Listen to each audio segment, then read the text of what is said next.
ప్రతి ఒక్క సీన్‌లో మీరు చూడండి సిగరెట్టు, మందు, సిగరెట్టు, మందు, సిగరెట్టు, మందు ఇదే ఉంటది.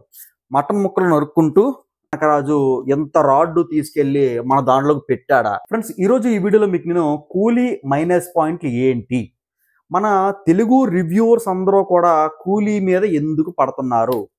కూలీ సినిమా మనకి డైరెక్ట్ చేసిన లోకేష్ కనకరాజు ఎంత రాడ్డు తీసుకెళ్ళి మన దాంట్లోకి పెట్టాడా? దేవి మ్యాన్షన్‌కి హెడ్ వచ్చేసరికి మనకి ఇంకా రజనీకాంత్ గారు. రజనీకాంత్ ఎంట్రన్స్ కూడా నాకైతే డల్‌గా అయితే అనిపించింది. మటన్ ముక్కలు నరుక్కుంటూ టక టక టక టక నరుక్కుంటూ వస్తాడనమాట రజనీకాంత్ గారు. కర్చీఫ్ ఇలాగ యేసుకొని మన రజనీకాంత్ గారైతే ఇలాగిలా స్టెప్పులైతే యేస్తారనమాట. బానే నాకనిపించింది పాట. ఓకేనా. నెక్స్ట్ మనకి ఎక్కడ మైనస్ పాయింట్ అంటే నాగార్జున దగ్గర మాత్రం పెద్ద దెబ్బ కొట్టింది భయ్య.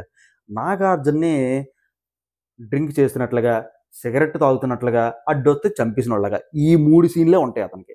ప్రతి ఒక్క సీన్‌లో మీరు చూడండి సిగరెట్టు, మందు, సిగరెట్టు, మందు, సిగరెట్టు, మందు ఇదే ఉంటది.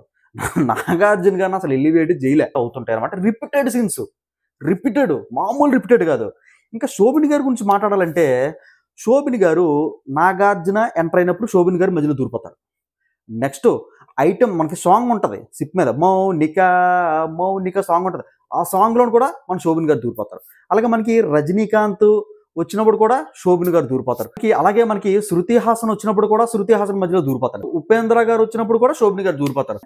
సెకండ్ టైం చూసిన తర్వాత నాకు ఇంతమందిని ఎందుకు పెట్టాడని చెప్పేసి నాకైతే అనిపించిందండి. మెయిన్‌గా ఏంటంటే రజితారామను, శోభిని గారు వీళ్ళిద్దరూ ఉండి నెక్స్ట్ కమల్ హాసన్ గారు, నెక్స్ట్ శృతి హాసన్ గారు ఉంటే సరిపోద్దని చెప్పేసి అయితే నాకు అనిపించింది. నిజంగా చెప్తున్నాను. ఫస్ట్ అయితే సూపర్ డూపర్ నాకు అనిపించింది. అంటే నాకు అనిపించింది నేను చెప్పాను. సెకండ్ మైనస్ పాయింట్లు మాత్రం ఇవి అనమాట. నాగార్జున గారు మనకి తాగడం చెప్పాను కదా, స్మోక్ చేయడం, డ్రింక్ చేయడం, అని గాల్లో పోవడం, హహహ నవ్వడం అంతే. నాకైతే నాకు అలాగే అనిపించింది అనమాట. నాకైతే ఏం అర్థం కాలేదు. నెక్స్ట్ ఏంటంటే శోభిని గారు యాక్టింగ్ బాగుంది. రజితారామన్ యాక్టింగ్ కూడా సూపర్‌గా అయితే ఉంది భయ్య. Next unwanted scenes, lag scenes, కుర్చీలో కూర్చున్నాం కదా, కుర్చీలో కూర్చొని సెకండ్ హాఫ్ ఇలా చూస్తుంటే ఇంకా అవ్వలేదా సినిమా? ఇంకా ఉందా? మళ్ళీ ఇప్పుడు ఎవరు ఎంటర్ అవుతారు? ఓకే. ఇతను ఎంటర్ అవుతారా? అబ్బా! ఎంటర్ అవుతారు. మళ్ళీ అక్కడైతే డిస్కషన్ ఉంటది. శోభిని గారిని గోతిలో దోసేస్తాడు. మళ్ళీ అక్కడైతే మళ్ళీ ఎయిర్‌పోర్ట్ సీన్ ఉంటది లాస్ట్‌కి. ఇలాంటి సీక్వెల్స్ అన్నీ కూడా లోకేష్ కనకరాజు తీసిన సినిమా అయితే కాదు. లోకేష్ కనకరాజు గారు తీసిన సినిమా అయితే 100% అయితే కాదండి. ఆహ్, అంటే కరెక్ట్‌గా కలపలేదనమాట. చాలా మందిని పెట్టేసాడు. రజనీకాంత్ గారిని చంపేస్తున్న మూమెంట్‌లోని అక్కడ మనకేంటంటే ఉపేంద్ర గారైతే పైనుంచి ఎంటర్ అవుతారండి. ఆ ఎంటర్ అయిన బ్యాక్‌గ్రౌండ్ స్కోర్ మ్యూజిక్ మాత్రం బావుంటది. అలా ఎంట్రన్స్ అయితే ఉపేంద్ర గారిని అయితే చూపిస్తాడు. Next 20 years back 30 years sorry 30 years back అయితే వెళ్తదనమాట స్టోరీ. అక్కడ కూడా నాకైతే బాగానే అనిపించింది గానీ, కాకపోతే ఏంటంటే పబ్లిక్ అయితే ఈ సినిమా అయితే ఎక్కలేదు బ్రదర్. నిజంగా చెప్తున్నాను కదా! రివ్యూవర్స్ అందరూ కూడా ఇలాగే రివ్యూ ఇచ్చారు. అసలేం బాలేదు. నిజంగా కొద్దిగా ల్యాగ్ సీన్స్ అయితే ఉన్నాయండి ఒప్పుకుంటాను. కాకపోతే ఏంటంటే రజితారామన్ యాక్టింగ్, శోభన్ గారి యాక్టింగ్, మనకి శృతి హాసన్ గారి యాక్టింగ్ అయితే బావుంది. నెక్స్ట్ ఇంకొకటి నాకు అర్థం కాలేదు ఏంటంటే శోభిన్ గారు ఇలా పెట్టుకుంటారనమాట. కుక్క చైన్ లాగా కొట్టుకుంటారు. ఇలా పెట్టుకుంటాడు. ఇలాగ వెళ్తాడనమాట. ఇలాగ పరిగెడుతున్న తర్వాత ఆ గ్రైండింగ్ మెషిన్‌తోని ఇది కట్ చేసుకుని తర్వాత శృతి హాసన్ ఎక్కడుందో నేను కనిపెట్టాలి అని చెప్తే మొత్తం ఆ చెన్నై అంతా కూడా తిరుగుతుంటాడనమాట. జమ్ జమ్ అని చెన్నై అంతా కూడా తిరుగుతుంటే అక్కడ శృతి హాసన్ సడెన్‌గా కనబడతది.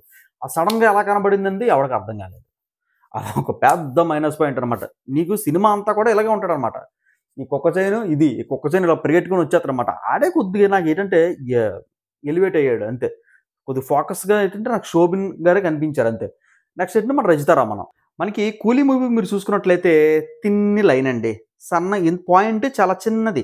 ఆ చిన్న పాయింట్‌లోనే మనకి రజనీకాంత్ గారిని, అలాగే మళ్ళీ కొద్దిగా బోర్ కొడుతుందన్న మూమెంట్‌లోనే మళ్ళీ శృతి హాసన్‌ని, మళ్ళీ కొద్దిగా బోర్ కొడుతున్న మూమెంట్‌లోనే మనకి శోభిని గారిని, మళ్ళీ కొద్దిగా బోర్ కొడుతున్న మూమెంట్‌లోనే మనకి రజితారామన్‌ని, మళ్ళీ కొద్దిగా బోర్ కొడుతున్న మూమెంట్‌లోనే మనకి కమ్మారవిని, బోర్ కొడుతున్న మూమెంట్‌లో మనకి ఉపేందర్ గారిని, అలాగా నాగార్జున గారిని, కొద్దిగా బోర్ కొడుతున్న మూమెంట్‌లో మనకి నాగార్జున గారిని, అలాగే మనకి బోర్ కొడుతున్న మూమెంట్‌లో అంట్లో కూడా ఈ సెలబ్రిటీస్‌ని అందరిని తీసుకొచ్చేసి అడ్డగోల తిప్పలా చేసాడన్నమాట. అడ్డగోల ఏదో చేసి మిక్స్ చేసి భట్ అని చెప్పేసి కంటెంట్ అయితే పబ్లిక్ మీదకి ఏదో వదిలేసారు. చూడడానికి ఏదో బాగానే ఉంటదండి ఫిల్ము. చూడడానికి ఏదో బాగానే ఉంటది కానీ బాగా ల్యాగ్ చేసాడని చెప్పేసి అయితే నాకైతే అనిపించిందనమాట. ఫ్రెండ్స్ నచ్చినట్లయితే ఖచ్చితంగా మన ఛానల్ సబ్స్క్రైబ్ చేసుకోండి. కరెంట్ పోయింది. ఇదంతా ఇన్వర్టర్ రన్నింగ్. సబ్స్క్రైబ్ చేసుకోవడంతో పాటు పక్కన ఉన్న బెల్ ఐకాన్ క్లిక్ చేస్తే నేను ఏ వీడియో పెట్టినా సరే మీకు నోటిఫికేషన్ అయితే వస్తుంది. Have a nice day. See you next day. Take care. Bye.